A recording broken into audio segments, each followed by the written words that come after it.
En RDC, j'ai comme l'impression qu'on ne respecte pas beaucoup les hommes de Dieu. Amen.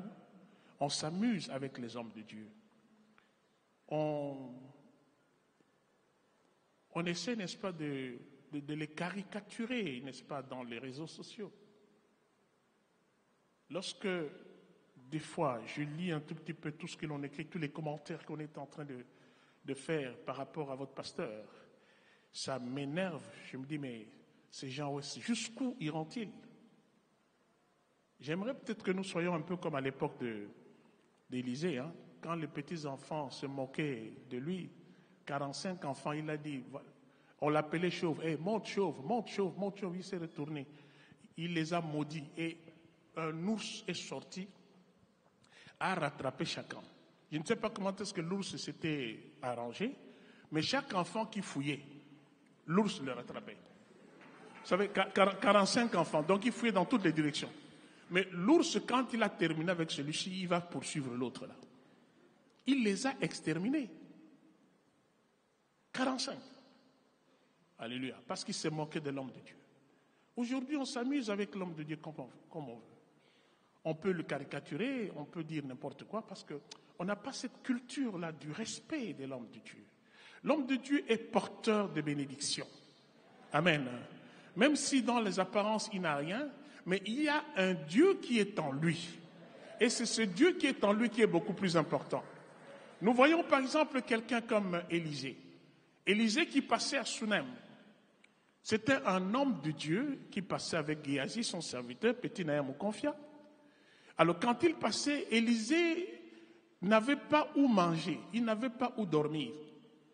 Il passait tout simplement.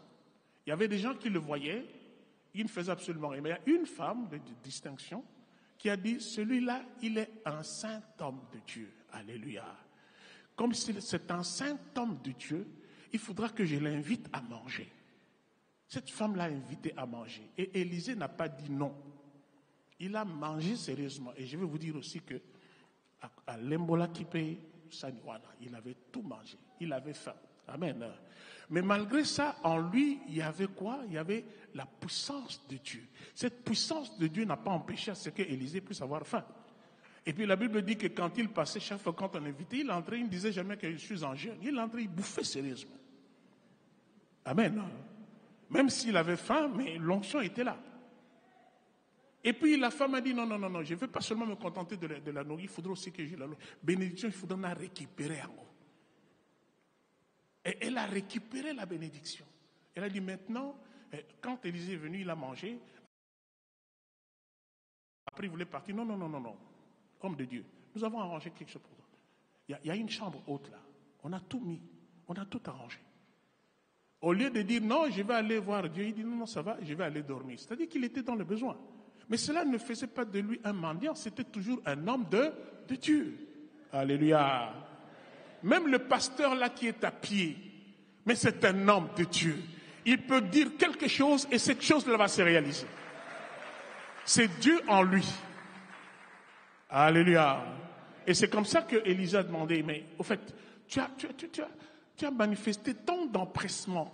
Qu'est-ce qu'on peut faire pour toi? Est-ce qu'on pourrait faire en sorte que tu puisses rencontrer le roi? Il dit non, moi, le roi des fois, s'il vient ici, moi, je n'ai pas besoin que tu puisses me connecter avec le roi parce que je suis déjà en connexion avec lui. Alors, qu'est-ce qu'on va faire? Avec le général d'armée? Non, le général d'armée, c'est mon cousin. Bon, alors, qu'est-ce qu'on va faire? C'est ainsi que Géasi dit, cette femme ici manque quelque chose. Alléluia. C'est quoi? Un enfant.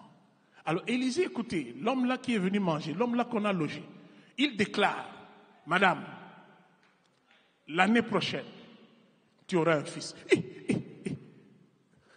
Elle ne croyait pas. Mais l'homme de Dieu a prononcé. Je peux prononcer quelque chose. Vous allez regarder, vous dites c'est le pasteur Florent. Non, ce n'est pas le pasteur Florent. C'est Dieu du pasteur Florent qui dit la chose. Quand tu l'acceptes, ça va se réaliser. Alléluia. Je lève ma main et je bénis quelqu'un ici. Que Dieu lui donne ce que son cœur désire. Qu'il s'occupe de ses ennemis. Jusqu'à leur dernier retranchement au nom de Jésus. Je te dis, les portes les plus hermétiquement fermées vont s'ouvrir. Si tu le reçois, dis encore Amen 3 fois.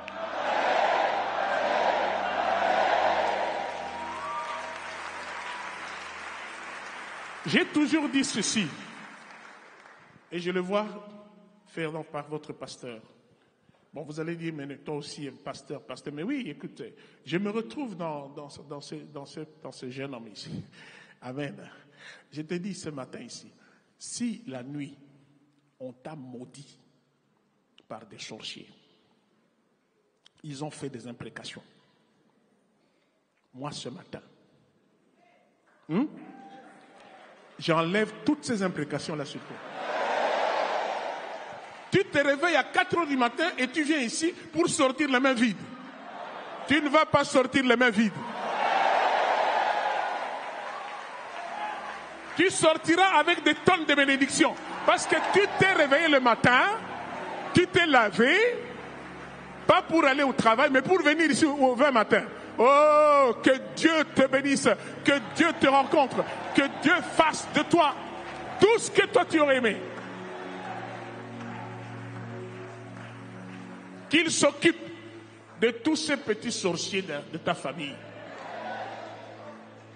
Ce qui est à toi restera toujours à toi. Quel que soit le temps que ça prendra, bien-aimé. Mais ça finira toujours par se réaliser. Je ne sais pas pourquoi est-ce que le Seigneur me pousse à vous bénir ce matin, mais je crois que c'est ce que je dois faire, parce que c'est ce que Dieu m'a donné. Je déprogramme toutes les malédictions, les tonnes et des tonnes de malédictions qu'on a prononcées sur toi, je les déprogramme au nom de Jésus-Christ.